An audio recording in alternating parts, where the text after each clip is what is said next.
Just a long lost look in your eyes brings out a love that I can't disguise. So take me down to the places I've never seen.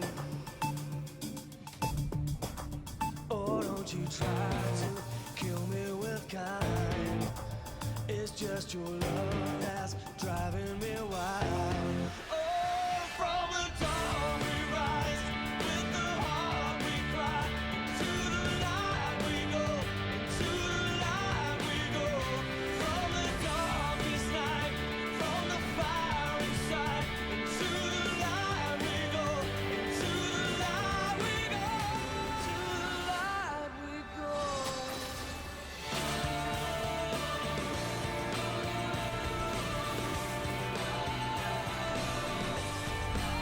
It's just a long lost look in your eyes, brings out a love that I can't disguise.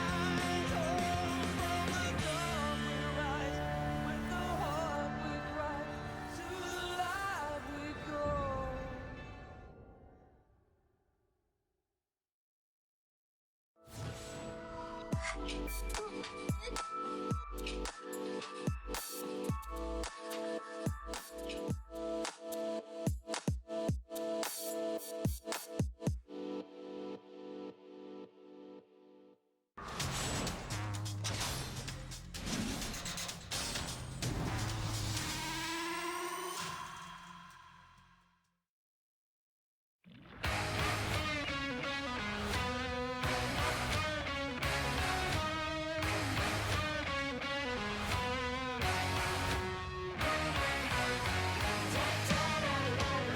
Welcome back, guys. I know it was a bit of a break, 20 minutes, but we're here for the second series of the night of the 2018 LCK Spring Split. I'm Valdez, with me is Papa Smithy, here to bring you KSV versus Jin Air, a huge one in terms of playoff implications. Yeah, what is on the paper in the first round robin one that seems skippable becomes so important, as right now KSV come in 8-6, 1 foot into playoffs, but that second foot has not actually reached the ground yet. Jin Air GreenWings, they're all about getting up into the air, and they are close. They are actually 1 game ahead of SK Telecom T1. So they were also happy to see KingZone win our first series, because a series win here, and they're top 5. Certainly they are. It's very competitive between those 4 teams, ROX, KSV, Jin Air, and SKT, of course. But guys, let's introduce our teams of the night. 갈림길에선 두 팀이 만납니다. 먼저 최근에 2연승으로 분위기는 좋아졌습니다. 그리고 오늘의 1승이 포스트 시즌 진출에 녹색불을 켭니다.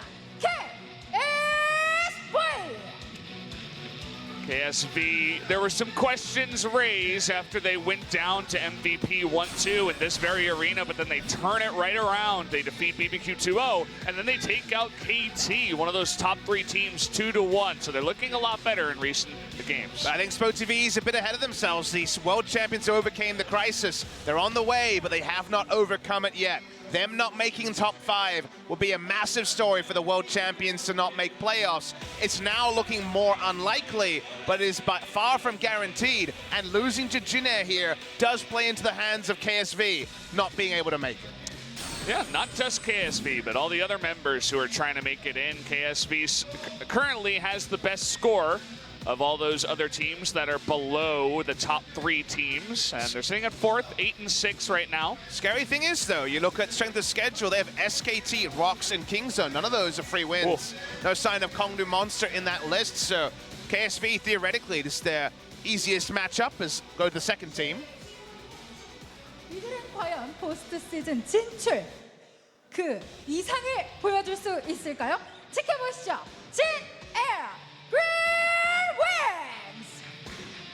Jin Air looking pretty good again in recent games, but it's up against easier opponents. Kongdu Monster and MVP, the last 2 victories they took, they were sitting down towards 8th place, 7th place.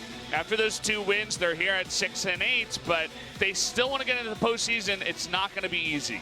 Without those 2 wins, they were right at the bottom in the relegation race, so now they feel safer from their touching distance to the playoffs when you're in 6th spot. But you're right, Valdez, it's so cutthroat here. at the end of the season, every game could matter with how much overlap there is in match score. KSV going down here would even open it up further. So if you want to see the world burn, you want to see Jin Air win, because then really it might be decided as late as the final day of the season. It's going to be an interesting one. MT getting a big massage from the coach. He knows that MT definitely one of the players on Jin Air that's a bit inconsistent. Sometimes he has a fantastic day and we call him King T. Other days he falls flat on his face and he's diving the top lane and we call him Inty. It's hard to really distinguish, but when you see it, you'll know what to call him on the day. And it makes champion polls pretty clear for Umti. If he has a skirmishing advantage, then you like it for Umti. If he doesn't, you don't. As look, there's some glad planes, some sad planes. There's planes everywhere today. One on the left looks a little bit angry, but hopefully he can turn that frown upside down. That's a nice little drawing of JJ and Ruler. Best friends forever, of course. Yeah, just like every other bottom lane that we have here. Look at this. Things are getting better now, I suppose, as they were on the downswing down towards 6th. But now in week 7 have made it up to 4th. I hope it's 3-week chunks, though, because they had 3 good weeks, 3 poor weeks, and there are only 2 weeks of the season left to go along what was a bit of a recovery for KSV in week 7. So 4 best-of-3s to be played for KSV to book themselves into the playoffs. You'd have to think they would need to win at least 2. So Jin Air GreenWings and SKT seem like the easiest opposition, given that Rox and Kingzone are right at the top. Looking at this here, a Jinx in Gangnam. That is a superstition. Now, I'm looking for Jinx as it's spelt there, but we're looking at the comparison to Sangam. That is where the OGN Stadium is, and Gangnam where we are right now. And, well, seems like the SpoTV studio has not been kind to KSV. 6-1 over at OGN and 2-5 over here. Seems like not happy with the studio here, perhaps. I certainly remember a lot of games I've cast where KSV did not look great. And tough schedules ahead for Jin Air. You mentioned it before, but KSV, Afrika, Kingzone, and Rox Tigers. It's just pretty much as hard as it gets. Maybe if you take away Rox and you put in KT, it would be harder. But the amusing thing is, it's the same for KSV, except Afrika for SKT, and with SKT desperate at the end of the season, they are no easy opposition either. So, lots to focus on as Crown has been well criticized in spring season, but the FLICKR has been his lucky charm in recent numbers. We don't show his KDA because that one game really didn't help it out. But 3-0, undefeated, and able to pump out the DPM as well. Yeah, certainly a champion that we don't see too often, and he brought it pretty late in the season too. I think it was the end of week 6 where we saw it for the first time, and well, you can't really argue with the results. 3-0 so far. It would be interesting to see if a champion like Vel'Koz actually can draw some bans up against KSV. And then we had the comparison of 2 junglers who could not really be any more different. We had the Herbivore jungler in Ambition, following the line of Cloud Templar as these tank junglers that farm up for team fights. And then we have a Carnivore. Umti is all about counter jungling. He's all about controlling the pace of the game. It's why Sejuani feels like a trap pick for Jin Air most of the time, because then he's on the back foot, then he's farming, and that is not when Umti has an impact. So if it's going to be a King T day, maybe we're going to have to see KSV ban away some of those dueling junglers. The Olaf is a very obvious ban targeted against Umti. Yeah, whenever you're going up against an aggressive jungler or a carnivore, as we like to call MT, you definitely have to be careful, but sometimes you can kind of bait him into going a little bit too far. We'll see how he's feeling tonight. This one says, Crown, you're really handsome, fighting. Crown fighting. I can't read the Chinese. Sorry about that, guys. But some Chinese fans down here in the audience. Pretty cool to see. We'll see if we get to see the Vel'Koz once more. The Azir matchup is very kind. And Grace has been playing plenty of Azir this season, so wait and see where the priorities are. Jin Air showed some really great pre-planned strategies on patch 8.4. They adapted well. I mean, you said it very succinctly. The opposition wasn't at the same level. Now they've played themselves into form. Can they actually find a match victory that, again, throws playoffs into disarray for both teams? Yeah, I mean, I don't know if the Gangnam Studio Jinx is actually real, but every time I've cast them here, it hasn't really looked good. Outside of that one win they had over Kingzone, we'll see if they can replicate that performance. We're going to jump into pick and ban for game number 1.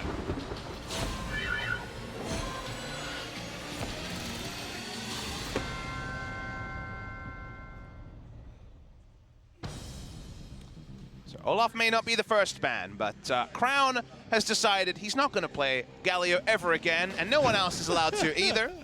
His 2 games on Galio were the moment where he said, okay, I'm actually going to play Vel'Koz. I've had enough of this rubbish.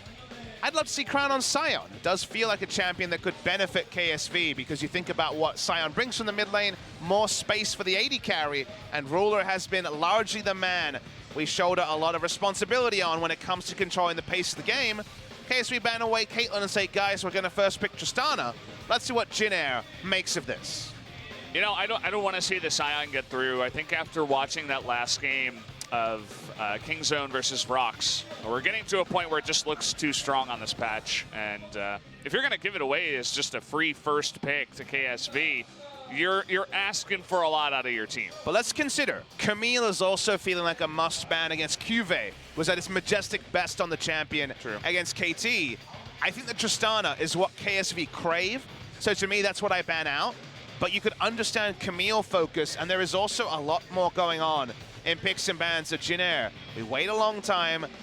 Zach ban says we want to leave things open, so Zion Rakana there as well to potentially answer Tristana. Tristana has been the spirit animal of KSV. We'll see if it's actually going to be looked at, because this is actually a reach to the Skarner. This feels like the priority is changing a little bit, and feels like an enforced pick after the 2 Ambition champions are banned away. It's interesting to see. You know, Skarner definitely another guy who's up towards the top in terms of the tier list on 8.4, but after a performance like we saw in the last series of so many Sion mids having success, it's interesting to see it go through so far. But you mentioned the Tristana. It's going to be given to Teddy this time around, a couple AD carry bans, and they will get their first pick of the litter. Yeah, we could see Fly on the screen considering his options, and you look at trends, and Zyra Khan has found no value at all. It's actually 0-3 as a duo for the side of KSV. So that's why you see the Tristana taken away, and why they also banned away the Zac. They basically said it kind of left the trap open for KSV, and because Zyra Khan is deprioritized, the Tristana is the reward. Been a really big pick for Roller in their renaissance in week number 7, but KSV say numbers be damned. Zyra Khan is the best choice here, and you can't argue with that. It's the right way to go when it comes to power from the bot lane. So the Lovers duo for the duo only in solo queue. These guys got to top 5 rank on the Korean Challenger ladder duoing. Fallen away a little bit recently. I saw Ruler cheating on him a little bit and playing on the solo queue, so I don't know what that's all about. Saw that recently. He was playing with Ignar, actually. I don't know if they were queuing up, but I saw on FLICKR stream, which is definitely a good source of high-level Challenger play in Korea. It was actually Ruler and Ignar having a blast defeating FLICKR in that game. So does Jin Air just go for the obvious ban and ban Vel'Koz? Because they've banned away Ryze first. Vel'Koz is the laner we see Crown take into Azir very happily, and does have a very good matchup, depending on where the rest of the team comp is at. So waiting to see what the second ban will be from Jin Air. I think if they do ban away the Vel'Koz, Talia will be the choice, just to go for some early shove and to potentially play around the Zyra Khan. And they do go with the Vel'Koz ban. Again, this is a pick really engineered for the Azir matchup in particular. I love the grin on Crown's face when he sees the ban, too. He's like, it definitely feels good when you're a high-level pro and you get people to ban out your pocket pick. Alistar going to be banned away. We'll see what Jin Air want to pair for Teddy in the bot lane. See if Wraith is going to show something different. Been a lot of Braum duty, obviously, this season. And Braum is available, can stop the feathers in their tracks, so you can understand it as a pick. We were hoping for the crazy. I still remember last year where Wraith was playing Leona way out of meta, Lux support, and all the fun ones. Won't be this time. Looking for the counterpick top laner onto Cuvée, but Camille is up, and why not Camille is the way I kind of look at it for the side of KSV. Definitely some questions that I'd like to be answered. You know, no Sion, no Camille. A bunch of these picks that we've seen up towards the top, but both of these teams just entirely ignore it. Unless we see it here, on the side of KSV. Could definitely be last picked for Jin Air. Waiting only on the mid lane. The Talia I mentioned is the farm lane that you would take into Azir with what's banned away. So pretty standard, not being a successful pick in 2018 for KSV. But of course, Crown, one of our legacy Taliyah players, brought it back into the meta after it fell off after the nerfs just before season 2016 Worlds. The final pick here, Camille set up. It could be a Jax top into Gnar. We saw it last season, not this season though. So waiting to see what the final decision here is for Jin Air.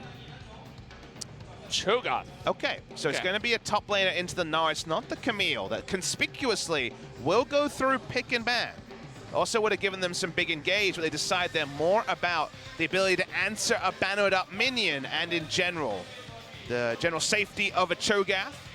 And we do see it here. Very interesting to see So1 jump onto the Cho'Gath. It just felt like Camille would be the choice. It's not been a successful pick for the side of So1 with any regularity. And for the first time I think we might see in a while, we do see Camille fall through pick and ban. Yeah, it's kind of crazy to see, but you know, even after the fantastic performance Kyve had on the Camille, Gnar is still his most played, sitting at 7-2 on that pick. Camille is sitting at 5-2, so he's good at both, feels more comfortable with the blind pick Gnar. It does make sense on the blue side. We'll see if things change up for game 2.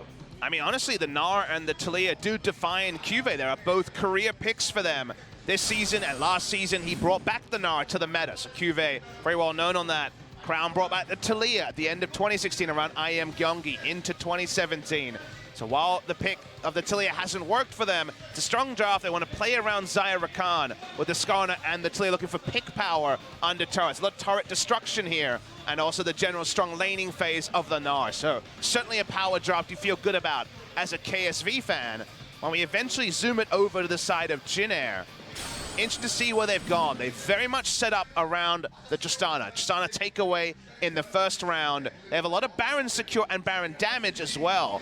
Cho'Gath and Jax can situationally duo it down depending on how far ahead the Jax is. So that will be something for KSV to remember when we hit post 20 minutes. Well, guys, the countdown has started, so let's jump into game number 1 of Jin Air GreenWings up against KSV.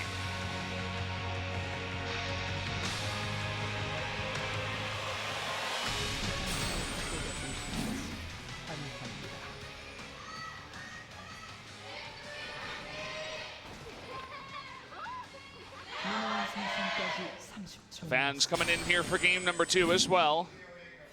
No big change up there. Teddy's having a grand old time. You don't see that Taliyah or Tristana skin. We see the often. skin, not that chroma though. Yeah. There's a lot of chromas going on with the Commando skin. Definitely one of my favorite things to do as Taliyah is be super obnoxious before the game even truly begins, is just poke in the lane. You can get a bunch of rocks thrown and some early damage for some lane dominance if you do it right. Teddy's playing with fire here, trying to contest the Spire on bot side. Actually a really defensive stop from Jin Air. They did not contest the top side Spire. Okay, he's going to reclaim the bot side Spire. Just with the plight of Jin Air in 2017, shouldn't be surprising that KSV holds the match record over them. Very hard leash with the Deadly Plumage first happening on the bottom side to get Ambition going. Well, we're going to get him going, and then we're not going to see him for quite a while. Even though he is on the Skarner, it is Ambition. He is the herbivore to empty his carnivore.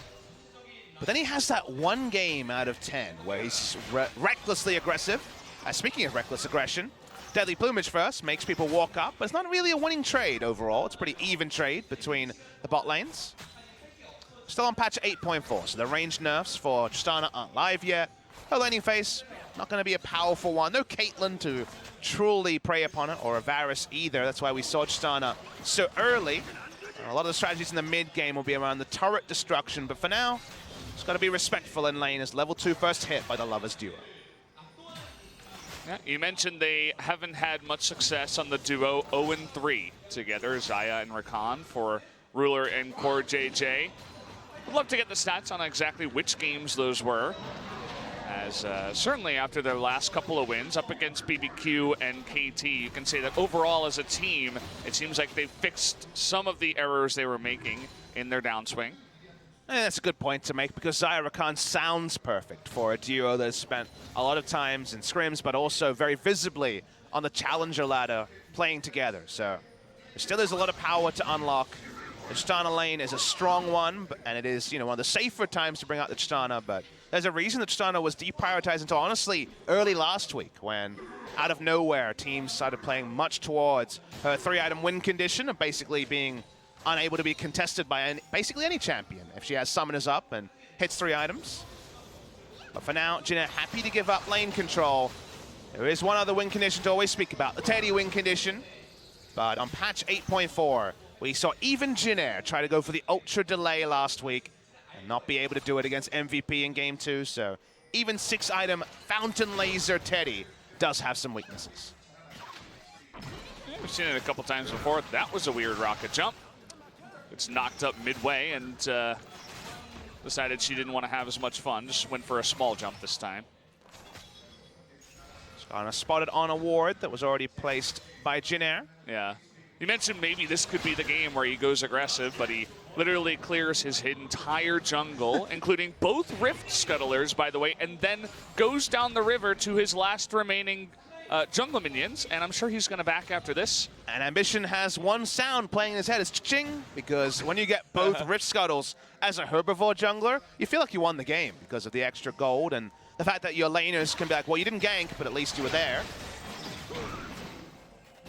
And for the turnaround here, we'll see if we actually get the stun register. It does, but the satchel charge trade's not fantastic. Yeah, Wraith taking a little bit of damage down there. Just trying to heal up and survive. So far, seems relatively even. The wave is pushing into Teddy and Wraith, so they should be able to catch up in the CS difference you see right now. No big worries for any team. The tier in the mid lane, confirming the Archangels become the core item. Onto the Talia. Well, they're going to get the first back in, and Core JJ joins him for a date with the Fountain. But this is fine for the Tristana. She's happy to match in CS. Will stay for an extra wave to push in. And when it comes around the jungle, Umti will always have more options pre-6, as there's a lot of playmaking available on the Jax. But so far, it's actually way behind in experience, because how are you going to match the double Scuttle Crab and, in general, zero-sum method that Ambition has put into this game, trying to get the fastest level 6 possible. Yeah, Skarner's pretty fast in the jungle, so certainly ideal for a guy like Ambition. And okay, we have Core JJ making his way into the mid lane. Grace taking a little bit of damage, but very calm and collected, doesn't blow any of his summoners. Grace, like love, has been one of these mid laners who surprised us and been impressed by situationally, but hasn't been flawless, of course. We'll go back, doesn't have to use summons. I thought a heal will be drawn, but doesn't even get that.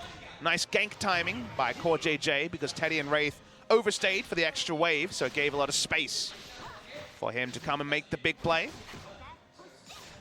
Stays in lane, no regen available, and Ambition's around. Looking for the back right now, as nothing's really going to happen here. Waiting for that level 6. Certainly the Skarner is going to have a much stronger level 6 gank compared to the Jax. Very heavily investing into battling this game. You notice that Umti did not go for any resolve trees, so it goes for domination second for the zombie wards, and obviously very standard to go precision and to press the attack. I wonder if we will see a very cheesy attempt at Baron around the 20-minute mark. Definitely, if the entire KSV team focuses on a cross-map projector around bot side, Azir, Jax, and Cho'Gath have secure and good damage onto the Baron, so waiting to see if that will happen. Otherwise, so on, he picked Cho'Gath into Nari, knew how it would go. Lane control, about a minion wave's advantage to QV, but otherwise, the Cho'Gath, very sustained, very happy. You mentioned for Crown that he played Galio twice and lost both games, and then he shelved it and began to play some Vel'Koz instead. But Talia also, in terms of stats for him, sitting at 0-2, hasn't had a lot of success on that champion just yet. We'll see if he can turn that around in this game.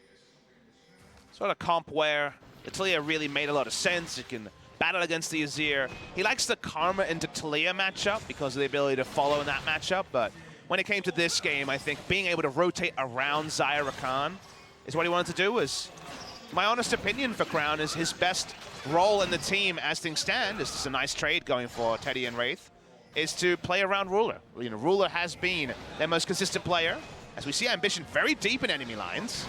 Yeah, the Predator gonna come in there. The stun is gonna interrupt the movement, but here's the Weaver's Wall. Crown trying to make it work. They're looking to turn onto Grace here, who will just forfeit that, hop over the wall. But at the end of the day, no red, no kills, and KSV looking to back off here. Ambition gonna take the Spire first. Yeah, felt really overforced by Ambition. This lanes weren't in position to respond. The Weaver's Wall was late, and the Gnar was... QV seemed very unconvinced the gank was going to be pulled off, so a very important cooldown is now unavailable as the Impale allows Grace and the other laners to push up for a while. Weaver's Wall down as well. This helps the bot lane to the greatest degree, because now as Teddy and Wraith, you can look for the damaging trades. They took a defensive trade earlier that was in their advantage, then backed away to respect globals and the potential of the Skarner to be there. The respect goes down, so we'll see if they take an aggressive trade in the next few minutes. Yeah, it's interesting to go from the first series we had tonight, which was just non-stop action. King Zone being a little bit too aggressive, making some mistakes, but certainly made for some fun games. And then we go into KSV Jin Air, who famously are more so macro-oriented teams. They like to take it slower. And so far, our expectations have been met. No kills just yet, nearing the 10-minute mark. It's all about when teams wake up. And while you are 100% correct that both these teams are defensive teams, Jin Air says, if we don't get any sort of snowball going through through Umti in the early game, let's wait for Teddy to hit 3 items. So they're very happy with the pace of the game being slow. KSV just used their big cooldowns, so because those were misfires, they are also delayed. So I would say the team setting the pace in this game for the early game is going to be KSV. They have more early game options. And Jin Air, you know, because Umti is facing down the Skarner and didn't have a lot of great options, this was always going to be the reality. And it seems like everyone has the same script we do, as we have 50% Gathering Storm. It felt like 50% Stopwatch was a problem. This 50% was a reality. Even more than hearing it said in interviews, like, yeah, I know we're a passive team or anything like that, what really admits it to everybody is how many people on your team take Gathering Storm. Now, we don't know if it's the teams reacting to the opposing team or if it's just knowing themselves very well. But either way, 5 Gathering Storms. If the game goes long, certainly these players are going to be gathering a storm, if you will. I feel like Riot doesn't have a great handle on that particular part of the sorcery tree because Scorch is so weak now. You don't really get a lot of oomph out of it, so you don't see that as a big pick. And the other choice is situational. I believe it's water walking in the same area, so why not Gathering Storm? It has so much value late game that it's kind of hard to ignore.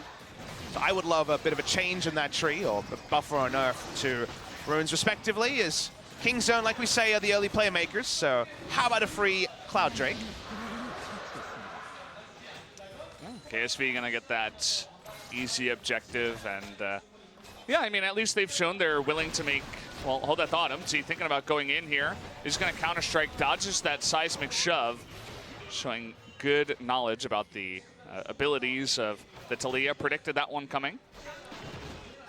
Back into mid lane, back into normalcy. Jin Air gonna be very happy it was a low roll on the Drake. Wasn't a Mountain or Infernal for the early game, so happy to keep playing defensive. And speaking of which, a second Cloud Drake here. Certainly could mean that Ambition can get out of control. And Umti, this time, he has no escape. Looks like first blood coming in, going to be handed over to Core JJ, getting pretty bloodthirsty on that recon. It's a bad read by Umti. Had his flash up, didn't know what to respect, didn't know that the Taliyah would be there with the seismic shove and dies. Now KSV can get control around the bot lane, and that's the dream for the side of KSV. They want to jungle around the Tristana lane, stop the laning phase as early as possible, and that's why they're piling everyone here, and there's no Jax to respond. It's 4 members and QV backing off of the top lane, just saying, if you need me, I'll be there. I got my TP. And Teddy's just like, I don't know where to go. Do I go home? Do I stay under the turret?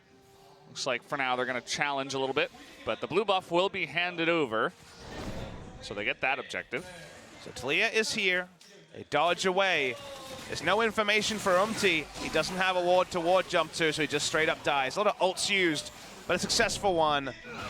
Seemed like they needed more information there. If they controlled the river brush, maybe they could have expected the Rakan coming in, but didn't put 2 and 2 together, and it's a nice little win there for KSV to pick up a very delayed first blood compared to our first series. Yeah, generally you like to give pro gamers the benefit of the doubt, and you might ask, why did he save his flash there? I think it was a mistake to save it for sure, but I suppose in his mind he thought, well, I'm pretty screwed. We got Skarner, we got Rakan coming in, Talia could come over the wall. Like, is there a point to using my flash? Maybe I get a couple of flashes out, but instead he decides to keep it for one reason or another. Well, if he makes something with it in the next 4 minutes or so, then you'll say worth, but on first inspection, seemed like it was optimistic that he wouldn't just be giving up his life. Nice seismic shove by Crown that time. Crown up level here. This is really the power of Talia. If you can engage and get on the front foot in an engage, it kind of leaves your opponent wondering, where do I go? Do I go back? Do I go forward? And Crown taking control of the mid lane, looking much better on the Talia. Good to see him with a bit of confidence behind him. They're actually going for off spawn. Oh, look at Crown all the way in behind him, and here's Kyuve. Finally, he has that flash available. Does it save him this time? The answer's going to be yes. Popped a ward over. Nice scouting coming in from KSV. Couldn't do it last red buff. Able to get in there this red buff as Crown, half a second away from interrupting the recall. Gotta say, Jin Air's game plan, which, like we say, is a lot about delay, gets harder and harder on patch 8.4. It's why KSV was seen as a team that will be relatively hurt by the changes because there's less vision to play defensively. So playing defensively, you get caught more often than ever before. That's why we still see Skarner involved after losing a lot of games in the past couple of weeks. You come in, you're told there's less vision. Theoretically, there's even more threat of the Impale. So Jin Air on the back foot, Jin Air giving away the maximum it feels like first red buff. Already the first Cloud Drake, but now it's going to be the Rift Herald as well. Difficult to lose the minimum on this patch and really not getting a lot of value out of the Jax. We'll wait and see if he goes for a tank build or the more standard Trinity Force second. Yeah. I mean, we've been a bit critical of jungle Jaxes, jungle Camille's that get behind. They love the Trinity Force. If they could get it, it would be nice. But when you get so far behind and you lose all that farm, it becomes a question of, do I struggle to claw myself back with a build like that, or do I go more tanky? So far, definitely a guy that has shown he likes his Trinity Force, and he's like, okay, I'm just going to do it. Doesn't matter my position. Kind of looks like a love heart between the blue and the pink on the chart here, but there is blue signs on the red jungle, which says that Ambition was invading, so confirmed by Spo TV. Thank you very much. Yeah. Don't see that all too often. Trying to fight around the Drake quadrant. Still a minute 30 till the spawn. Certainly, I feel like this trio you see here, Crown, Ambition, and Core JJ, they've been working together so well. Their macro play this game is definitely different when you compare it to the MVP series, where they just looked flat and not proactive at all. This time around, it's just, they're all communicating very well. Core JJ has roamed a couple of times, Crown and Ambition, going into the enemy jungle at multiple very important times. It looks just very beautiful to watch. This is the good KSV. More proactive than the normal KSV even in their wins, they're usually pretty passive, so it's good to see them with some positive macro, aggressive macro. I've loved Crown in this game. Being on the front foot at all times reminds me of the good days of spring last year, as that didn't do enough damage to go through the passive shield of the Rakan, so Rakan still gets the recall. And I mentioned how Jin Air can be on some days, off some days. I feel like generally that's based on how is playing, really. They've defeated big names such as SKT, Afrika. Outside of that, haven't taken down too many other members, or other teams, rather, outside of, Kongo Monster, MVP, guys like that. But so far, we'll see if can turn it around. Definitely seems like he hasn't had the greatest game one so far. Seeing him on the defensive. Once again, KSV in full control. They've got the pick CC. The items aren't there for Teddy. Difficult to contest this, but they're leaving their options open. Bromku gonna miss, but yeah, KSV just Very respectful. But here, as I say that, the Predator coming in. He's going to grab that Jax, looking for a second kill. Trying to disengage here is Raid. Teddy jumping in, trying to help out. On the back foot, Crown looks like he might go down, flashes the wall. And eventually he does go down to the feast as Sowon finds him in the jungle. Going a little bit too deep by himself was Crown in the enemy jungle. Yeah, it looked like that would be great for KSV because hit the Unbreakable very early and also the ultimate, but couldn't profit from it, and Crown on the back end was pinched. That's all you could say. No value from the Nara that fight, big value from the Cho'Gath. They turn onto the objective, no feast for it. It should be an easy Drake pickup for Jin Air, and as the team looking to scale, they'll feel really good about actually trading up pre-20 minutes. Yeah, it certainly is nice to win a fight finally. Let's see exactly what Crown does here. Watching Crown, it's a nice play made by Grace, and that was more about it. So Crown was too aggressive, first turned on by Grace, a nice move there and so on. Well, he has Rock Lady for lunch, I guess, in this particular fight. He can eat pretty much anything. I'm sure he's happy. He doesn't have a very discerning palate, is what Yeah. we've learned. He eats Malphite, for goodness sake. I know. It doesn't sound tasty at all. Malphite Talia, that sounds awful. But, you know, everybody on first glance is like, well, was that Crown or was it Clown? But really it was Grace going in and making the good play. So props to him. Standing gold, certainly, for KSV to pick up. Gonna be a couple of low turrets, and Cho'Gath's no exception. Gonna be the max HP build, you'd have to think, going for the big feast damage. And Cho'Gath's really good at dealing with a Talia, Silencer, Feaster, and that's most of her life gone. Can also be used to repel something like the Skarner. Just watching Teddy continue to farm up, getting towards the Infinity Edge. 2-item Teddy, about 2 to 3 minutes away. He's getting pretty close. Curious about the next item here for Crown.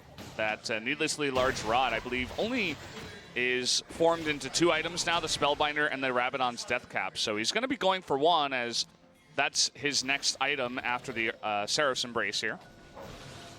Let's give him instant shove if he goes for Death Cap. More damage to minions, usually what you're thinking of when it's not the Leandries. Leandries definitely standard onto the Talia, but compared to previous, I think there's more room to skip it after the big kind of down on the power level overall. Don't have that flat pen anymore, so seems to be focused so far on just flat AP. Does scale well with the Seraphs. Seeing the bot lane push. It's later than they would have wanted, but they're putting it all together. It's not going to be sailing on that wall. Doesn't get broken by Wraith, who decides to just play it safer. And again, it's not a play. They're not trying to pick off tons of members. They're just trying to get the turret. They get that objective. Very KSV-esque. Works out for them. And timing-wise, a little bit later than they would have wanted, but still they are able to break the outer turret line in every lane at 20 minutes. So that's still bodes very well, and a lot of extra gold onto the Rakan in particular, with the global gold going onto the support. That he now has the Zeke's convergence already. This time, Umti's got a ward. Everybody mentions Lee Sin as one of the big guys that was nerfed indirectly by the Tracker's knife being taken away, but also Jax, another guy who loves to hop to wards. And that means that they're actually going to be low on sweepers for a lot of this game. He probably needs to hold onto this warding trinket, otherwise a seismic shove into his death is almost a certainty. So when it comes to clearing enemy vision, that's going to be very difficult. And they have so many playmaking options on the side of KSV, especially when Weaver's Wall is available. It's going to be very difficult. You definitely need to walk with friends. If you're the Jax, well, if you don't have vision, at least you can jump to the Braum. They can trade places in amusing fashion as well. So if that means that the aggressive war is going to stick more, which you follow the logic of there being less sweepers, Guve is set up for a big Gnar ultimate from the flank. So far KSV playing around their vision line, pushing in. Ambition going for the Spire. Big respect shown. Didn't really know what was on the other side of that, as there was no vision, so it just flashes away. Takes another option away from Ambition, who would want to Predator flash ultimate, but had to lose it there. Confirmation of the death cap when we see the second is large rod. It was a big buff to the item overall because you don't have to sit on an amp tome and 1100 gold. You know, kind of Rage Blade kind of effect going on there, where there's a lot of junk you have to finish off the item with. So it now being so slot efficient, double Needles Large Rod into 1100 recipe, which is cheaper than the Needles Large Rod, is a big indirect buff to death cap. We don't see second item so much so far, But I think it certainly could get there. Will the Rupture hit, Valdez? Oh, boy. Yeah, it's interesting, too, because, I mean, you look at the items on the side of, well, now you don't, but you looked at them on the side of Jin Air. And no, I missed them, actually. There's not a lot of MR, is what I'm trying to get to.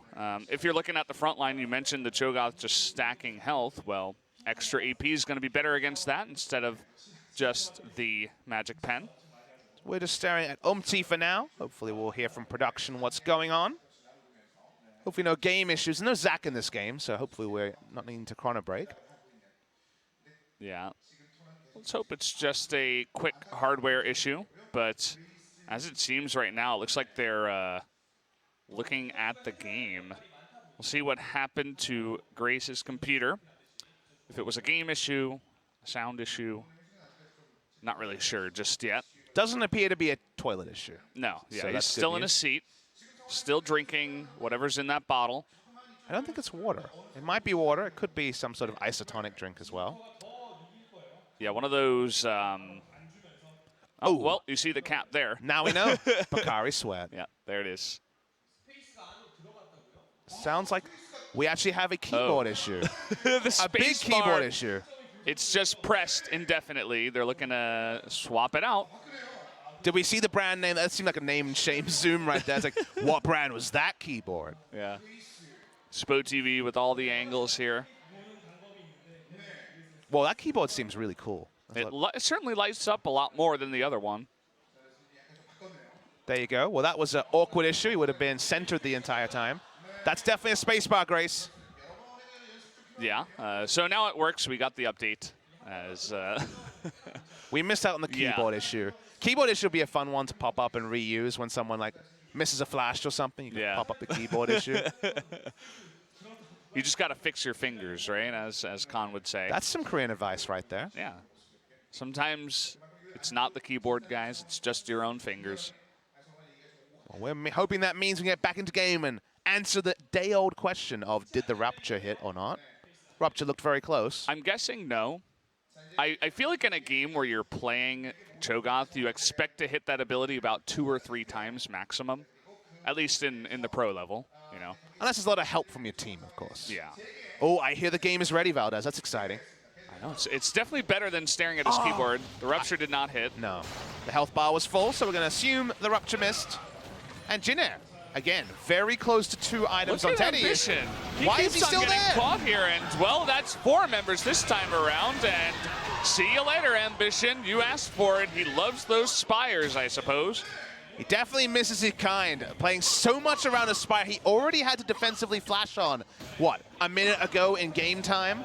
That was, That's just asking for it, right? Like, it happened once. It's going to happen again. They will have vision there. bit of a Skarner issue in that particular play. Backs away, though. You know, that rocket jump ability is pretty good. You're going to put it out there? You get hit by any kind of CC. Doesn't matter. You're going to get out. A very safe 80 carry. Ooh, nice damage here. Look at that. Double needlessly large rod, and Grace has half his health gone. And it's a tank Jax. Look at this, Umti. Oh, he's looking for it. Grace is going to get caught here. Crown, or rather, Core JJ goes in and cleans it up. Picks up a second kill.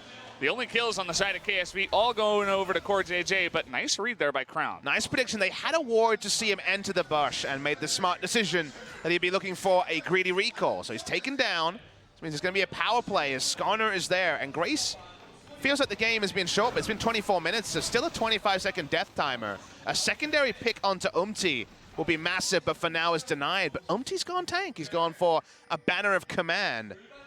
Which right now is not going to be doing too much work as Baron started by the side of KSV.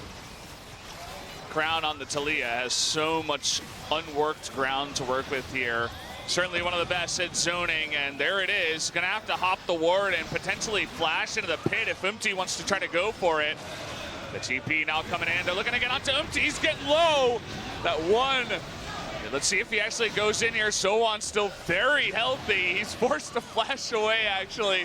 Now Cube's going to be on the duty. It looks like they don't want to go into the 50-50 Baron. They're going to accept it there. Let's see if they can get any picks on the backside. Doesn't look like it, so a Baron attempt is pulled off and nothing happens. So he didn't have enough range to auto the Baron. If he had range to hit the Baron, then they could have DPS'd it down and Cho'Gath feasted it. So there was a lot going on there.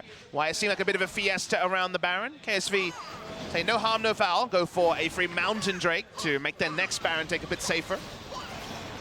Yeah, certainly it's going to be pretty fast, too. Once you get one Mountain and Talia Xayah is pretty nice. Completed death cap here for Crown, who, after helping pick up that kill, is looking to run away with as much AP as possible. Umpty in the pit. He's enjoying himself. He's got a second control ward, no problem. He's gone sweeper, and you can see already the cost is basically a control ward. It's a lot more expensive and less cost-effective for him to use it for mobility than in other scenarios. They needed a second sweeper, and there was really no one else to pick one up because Cho'Gath is spending most of his time in a side lane. You do talk about those indirect nerfs. Two sweepers, predictably, Skarner and the Rakan, and getting a third sweeper seems almost impossible for teams on this match. Yeah, we got a bit of a skirmish here in the mid side. Nobody's taken too much damage, but I was looking at Talia up in the top. They've immediately gone into 1-3-1 already, even before the Baron has been taken. Just having Nar push bot, Talia up top, always ready with the Weaver's Wall. QSS interrupts the two item as an attempt by Grayson misses. And that he's might actually make his alone. life. He doesn't have any other ability to get out here, but he's fighting very well. The Seraph's going to help Crown for just a bit, but there's 3 members on 1. Nobody can help him out here, so Crown does go down. Very amusing passage of play where it looked like it would just be a solo kill for the Talia. But eventually the Braum could join. They use some extra flashes. They get the kill. And this buys Jin Air more time again.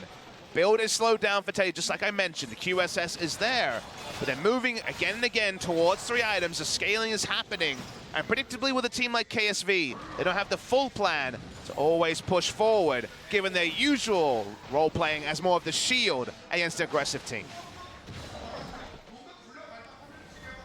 So no objectives able to be taken after that, but as you mentioned, the real objective is the time. So Crown comes in here and decides he's going to be the one that needs to clear the ward. Does flash that, but after that, nobody can help him from here. Nope, the ultimate elapses, they turn in, they take down Crown, use some extra stuff, but they get him down. That's very important for the power of the side lane. Eventually, if they control this red side jungle, Jax can just use the banner minion on a cannon and then go for Baron control until he can't push out the top wave as a response. So the banner will definitely help them when it comes to dealing with the Talia. Now that we incorporate the fact that Umti is going a tank build, still do have 2 great threats on the side of Jin Air and some true damage. So they're not going to lose out on damage, and we can definitely praise going tank Jax over DPS Jax, because the Trinity Force can be a luxury item later in the game for split push, but for now, he's much more of a frontliner trying to control space.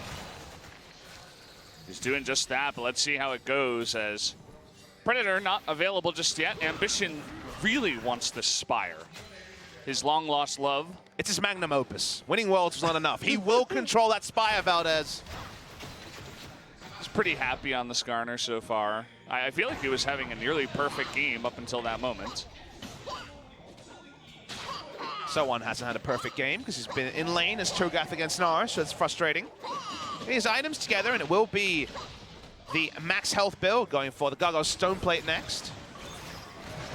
This time it's Corey JJ who nearly goes down and trying to take out a ward. Teddy cancelled about 3 autos there, so wasn't able to do any damage. Still a completion short of his rapid fire cannon. We all know what happens next. And Ambition got it, we can confirm. Congratulations, Ambition. Oh, he's gonna grab Umti here. Nice disengage, but there's no way to get him out of harm's way this time around. It's now Cuvée waiting over the wall here. That's a big pick onto the jungler. They want to take out this mid-tier 2 to gain even more map control. They want to fall back to Baron as well. Still going to be about 20 seconds on the cooldown of Flash for So-On. So even the Flash Cho'Gath not going to be something to have to respect. KSV control the area. They can go for another pick. Poor JJ still has the grand entrance up. Baron at 1,000. Only Wraith gets over the wall. Grace has an ability, and so does Teddy. But no feast for quite a while. They're trying to burn this one down, and no steal is going to come in as the smite is on to the Baron. So KSV able to get that one. Ruler pushing forward. Nice little knockup from Core JJ. Gets low. Will it explode and kill him? The answer is no. But the Baron taken. KSV should be happy about that. Weaver's wall was so big there as Cho'Gath awkwardly had to watch on. 8-second duration is something that cannot be answered.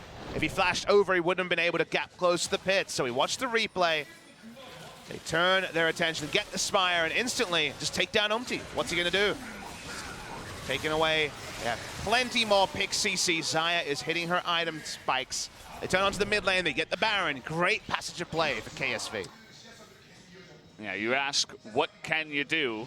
Especially when you're behind as the Jags. But if you were a bit more tanky, perhaps you could have some follow-up from your team. But Jin Air was not grouped up together. There was no real way to save his life.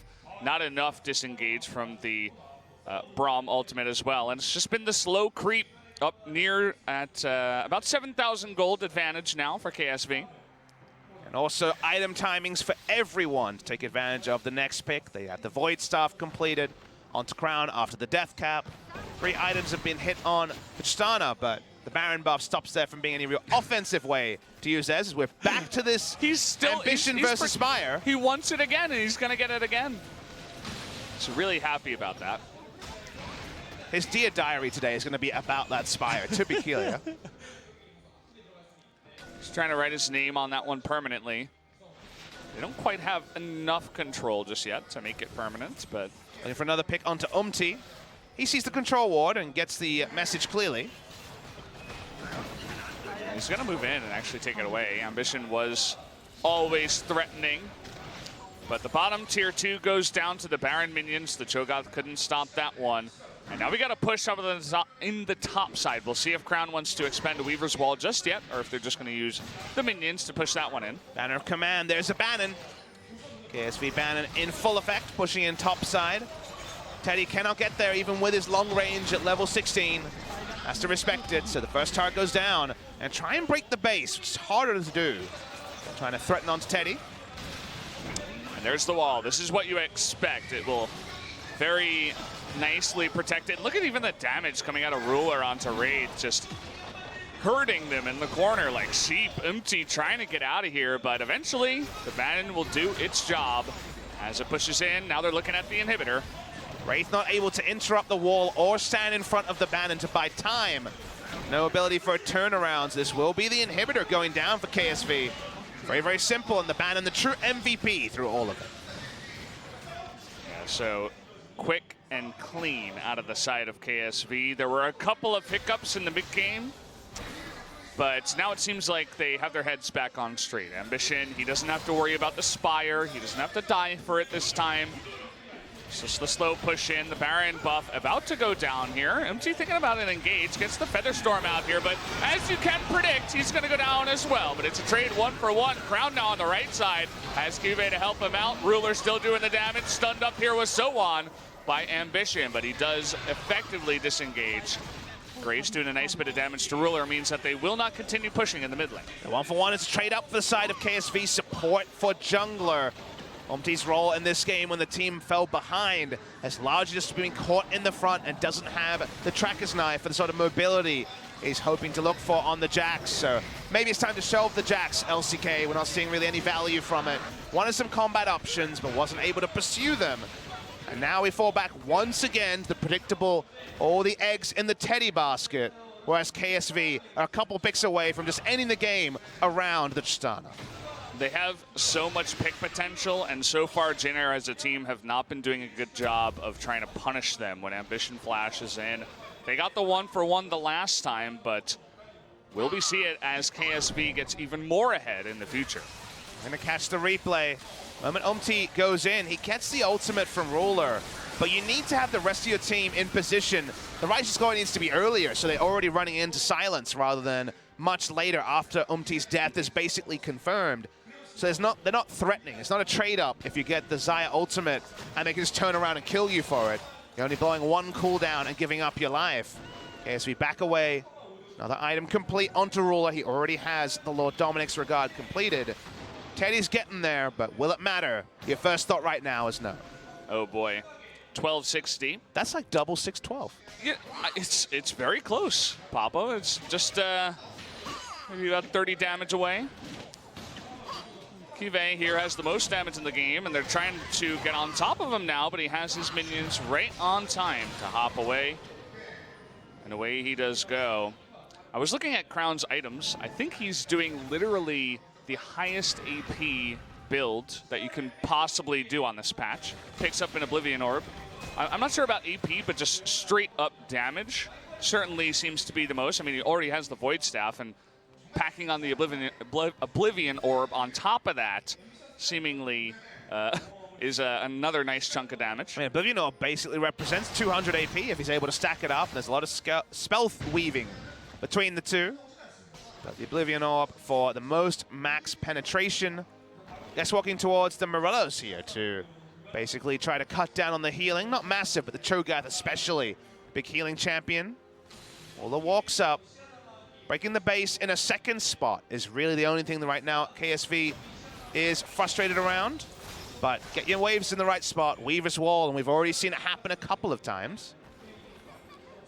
I mentioned this before, but it's really cool to watch teams like Kingzone and Rocks Tigers play and have them be super aggressive, but then you move on to a very different style of play where KSV come in here and they're just so clean. Very little mistakes, always going for the objectives, trying not to die.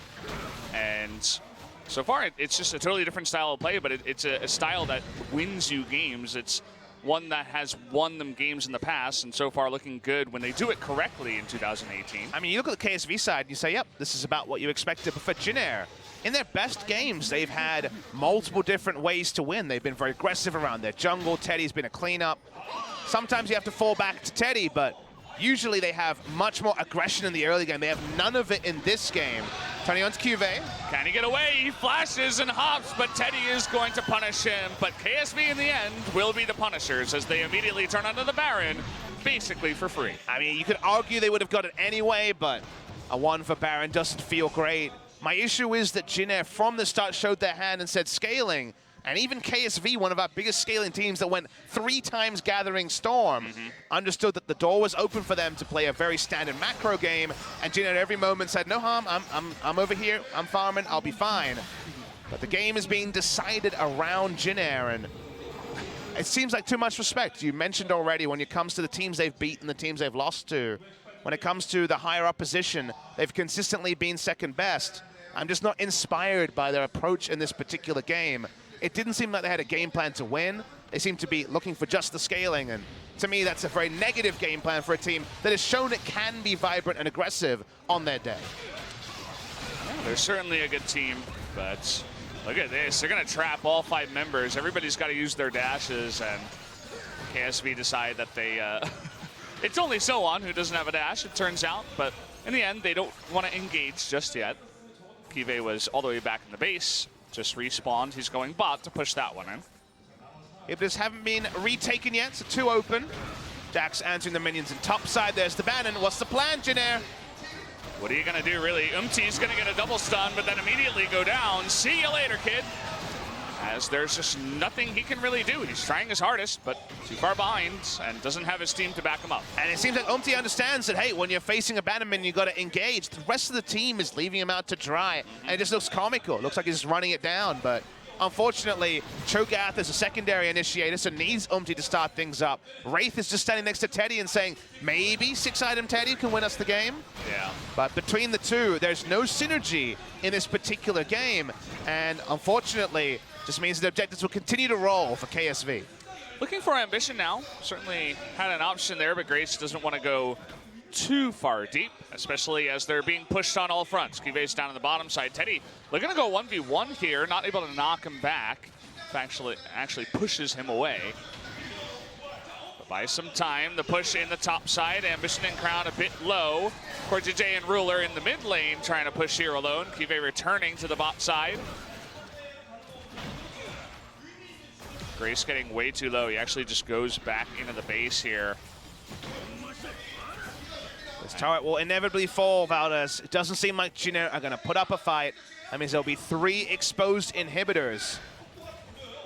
But for now, They are thwarted by the minion wave, but Roller brings it up. They still have a Baron, so they should get one single auto in here.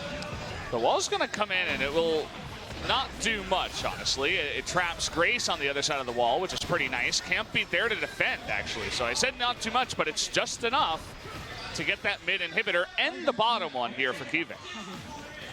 What happens when there's no proactivity? Jin Air leave 2 inhibitors go down. They're going to be on their ultra defense, but we know that Elder is about to spawn. In fact, it is already on the map, so Elder's ready to go.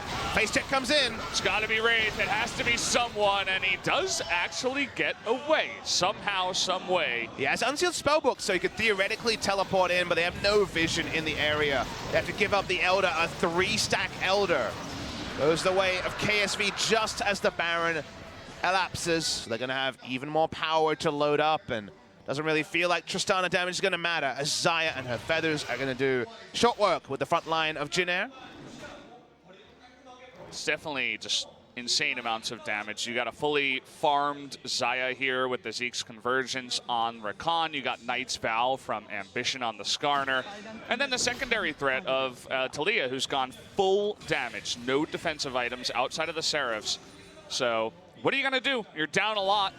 It seems like really seems to be the only one that's trying, to be honest. Trying to engage. Yeah. The rest of the team seems to think that peeling back is right, but that's inherently a disconnect. We know that the teams that have succeeded against the Baroned up empowered cannon minions, the Bannon as we call it, have been the ones that have tried to engage, because if you don't engage, they already saw their top lane inhibitor, turret and then inhibitor die to the power of the Bannon. So they don't seem to have an agreement there. It makes the Jax pick look like a laughable one because it's really not contributing anything positively to the team. And now we're watching as Jin Air have to repel 3 minion waves, and soon to be 3 minion waves of super minions. Gonna trap Grace again, and there's the pull onto the Cho'Gath. That's the damage I was talking about. He's got a stopwatch at least, but he does go down in the end. The burn from the Zeke's Convergence and the Elder Drake gonna help him out and get that kill. Ambition now on the run. And it doesn't matter, 2 members go down. KSV, they could push in if they wanted to, but they're scared of Teddy still. Teddy on the Tristana and Grace on the Azir. Certainly, you have to respect it. Trying to bring up the minion waves. Teleport coming in from Rakan to bring in bot lane. Like you say, safety first is the KSV way. Teddy jumps in. Well, Narf flew away from that one. Looks kind of funny. But here we go. Let's see if they can put on the Miracle Defense. It's going to be a caster minion. That is bannered up. Crown in the front, trying to do some poke. Wraith is going to be the unbreakable wall for Teddy and Grace. 10 seconds on the respawns. We'll see how aggressive KSV is going to be. Speaking of aggression. Looking for that. He does have his QSS, but it's not enough in the end. Ruler will burn him down. And Empty and so on now do respawn, but KSV, they're not going to respect that. Another knock up here onto the Cho'Gath, who has unlimited health. Empty going down, taking so much damage to Talia, who is incredibly farmed. The last turret is going to go down as KSV are going to take the Nexus and take game number 1 in 43 minutes. Game timer suggests that it was a close game. The kills do as well, only 8-5. The KSV in full control from the early game because Jin Air was showing passivity that they haven't shown against the bottom teams on the ladder, but do show against the teams that clearly they respect, because unfortunately KSV was given too much rope and they just strangled Jin Air out of the game. Jin Air did not feel like they were a true competitor and were just waiting on the final timer, and ends up being 43 minutes, but KSV have been in the lead for all 43 of those minutes. Yeah. Lots of young players on the side of Jin Air. You can tell they're mechanically skilled, but sometimes it just looks like their head's out of it. Maybe the mentality, as you said, maybe just too much respect to the world champions of KSV. The first time they went up against KSV, it was an 0-2. They're hoping that that is not repeated here tonight. And guys, that's gonna be it before we go into a break. Join us in 10 minutes for game 2.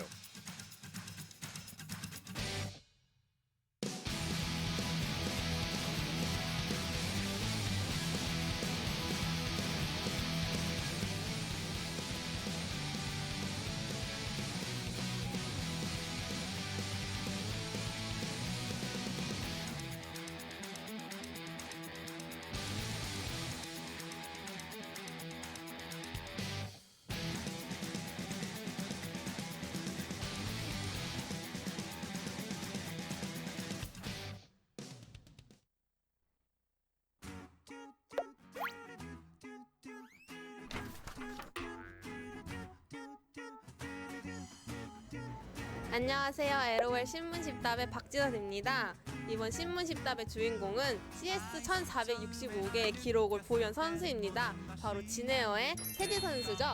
안녕하세요. 안녕하세요. 그리고 테디 선수를 잘 감시할 오늘의 제이스는 바로 엄티 선수입니다. 테디 형한테 워낙 한도 많았고 괴롭힘도 많이 받았는데 오늘이 풀날인 것 같네요. 내가 제이스 하고 싶어. 늦었어. Let's get started. First, can you introduce yourself and your team? 말하라. 예? 다시. What's your name I'm Teddy. and your team? 그러니까 형을 소개해달라고 팀이 아, 영어로. I am Jin Air Teddy. Okay. Where do you want to travel with the Jin Air plane? 네? Where do you want to travel with Jin Air airplane? 때려라. 어디로 여행 가고 싶은 거냐고. 진에어 비행기 타고. 안 되면 한국으로 해. 없어요. 될 거야. 없어? 맞아. So you broke the record for CS, finishing the game in 1,465 CS. How do you feel? 뭐라 해야 되지? 나한테 한 거나 원해줄게. 되게 뭔가 오묘했는데. 그냥 내가 왜 여기까지 게임을 했지? 그냥 I didn't know just like play like this for a long time. I was confused. Something like that. Then what are your tricks for farming so well? Tips, farming tips. 팁. CS farming.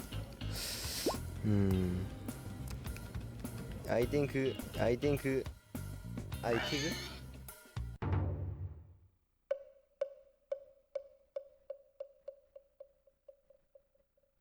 Then who's the most noisy person of your team? 네? Team? Gaming house? House? Noisy, loud. 아 여기? No. House. Game house, you guys in one. 그냥 게임하우스 어. 누가 제일 시끄러워? So loud, noisy. 형! 엄티요. 엄티. 거짓말. Then what does Umti mainly talk about? He's all day crying. Crying? Crying over what?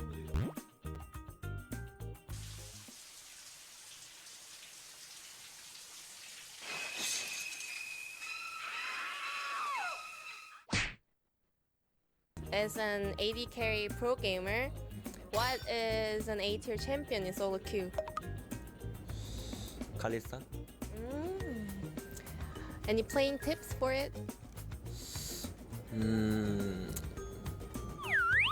피지컬? Physical. 피지컬. 알았어. 그래. 쉽게 뭐 이거는 뭐 재능이라고 하는 거니까 혼자 그냥.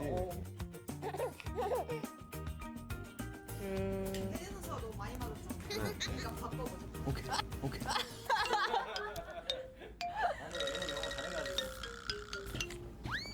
잘 거잖아, 내가. 일단 첫 번째 거 한번 때려봐. 일단 형 어느 정도 되는지 확인만 해볼게. 테스트. 한 번만.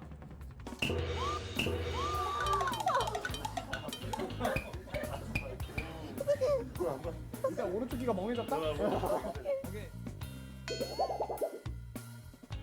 Then is there any other player from other teams that you want to get closer to? I want to be closer with Core in KT. Yeah, I really like him. He's just the team Score is just a fun player, and he's so good player. So I want to be close with him.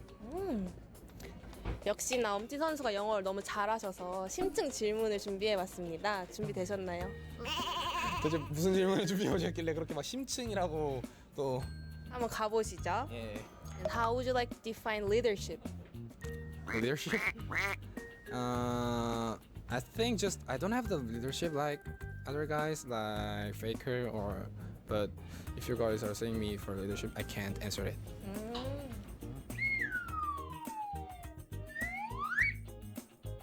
What is the most important thing in your life? Important thing and for fun and teamwork.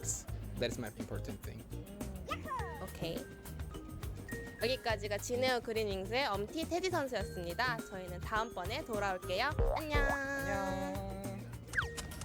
네, 이제 신문 10답 이제 끝났는데 신문 10답을 해가지고 좀 테디 형도 오랜만에 좀 때려본 것 같아요, 사실. 그래서 좀 재밌었고 이번 계기로 제가 영어를 너무 못하는 거 알아가지고 원래 알고 있었는데 그렇긴 한데 그래도 영어 좀 공부 좀 해야 될 것 같아요. 좋은 계기였던 것 같습니다. 여기까지 진에어 그린윙스의 엄티 테디였습니다. 안녕히 계세요.